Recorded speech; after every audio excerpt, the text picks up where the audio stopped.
Le pape procède à ses premières nominations. Les informations sur les coulisses du conclave commencent à filtrer. Et pendant ce temps, le spectre possible d'un schisme hante à nouveau l'Église.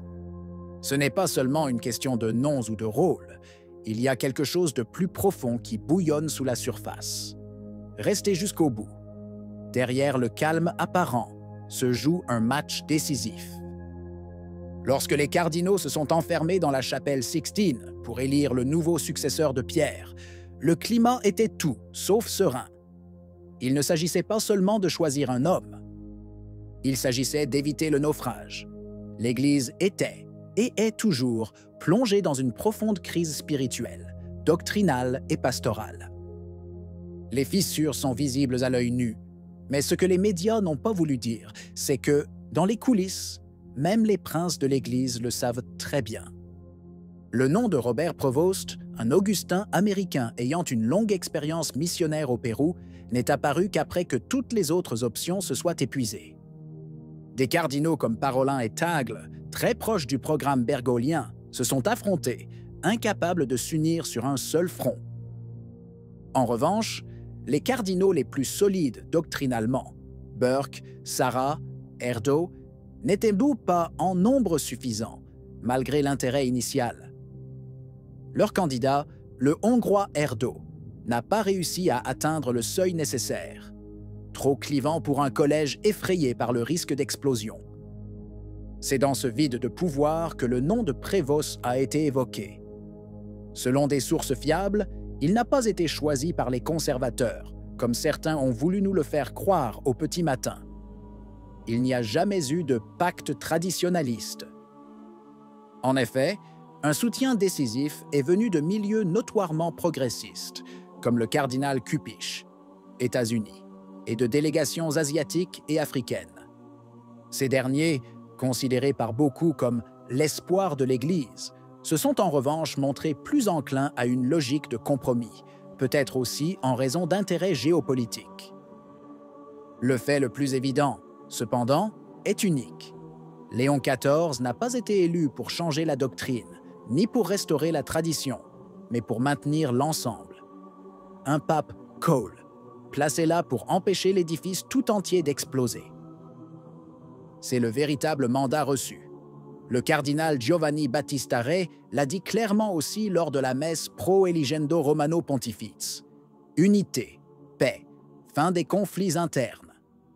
Aucune référence à François. Aucun appel à poursuivre une révolution. Le signal était fort et clair. Tourner la page, mais sans larmes. Mais une Église déchirée peut-elle réellement rester unie sans dire clairement la vérité?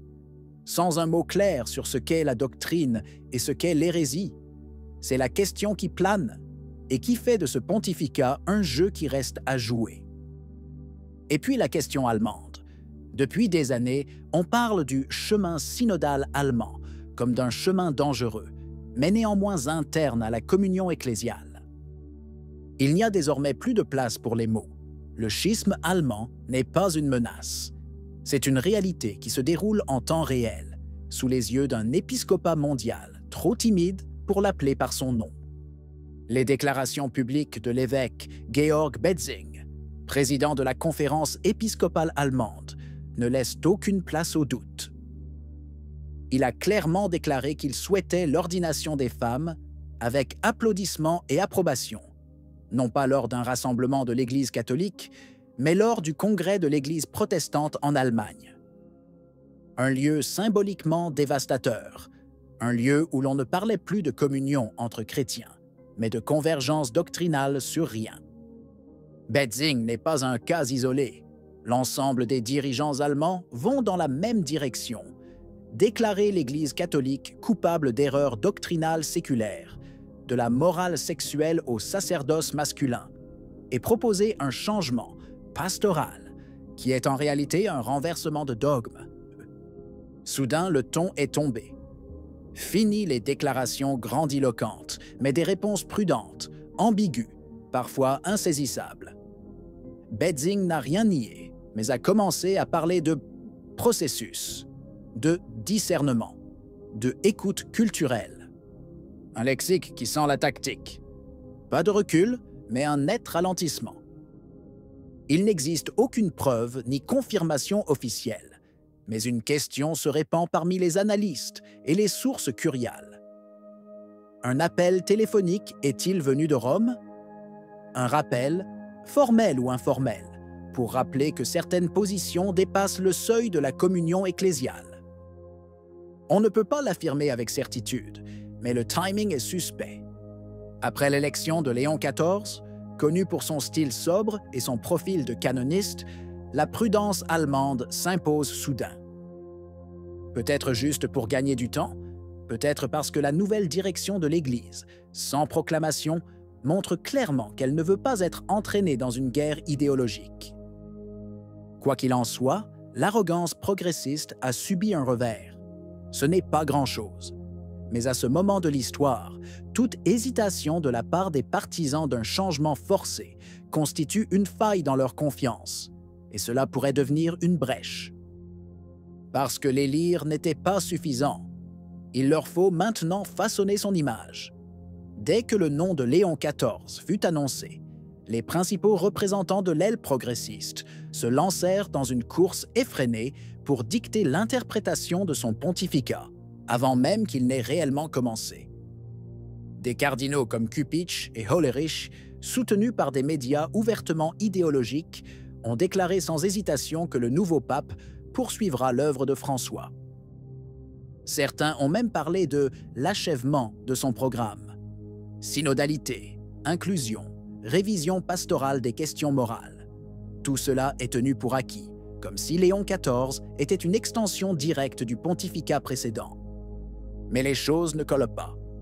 Le nouveau pontife, augustinien et canoniste, a un style sobre, réservé et attentif. Il n'a pas prononcé de paroles ambiguës et n'a montré aucune inclination idéologique. Jusqu'à présent, son langage a été celui de la prudence. Et c'est précisément pour cette raison qu'il est devenu la cible idéale pour se déformer. Alors qu'il reste silencieux, d'autres parlent pour lui. Ils interprètent, anticipent, manipulent. En réalité, le pape n'a pas encore pris de position claire sur les questions les plus sensibles.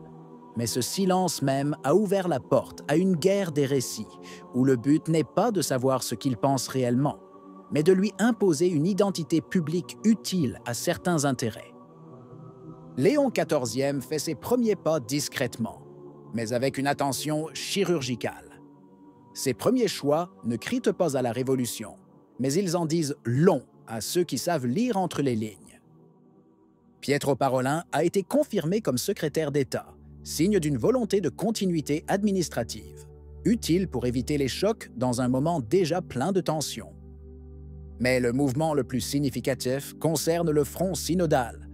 Jean-Claude Hollerich et Mario Grech restent les protagonistes du chemin synodal, malgré leur position très discutable.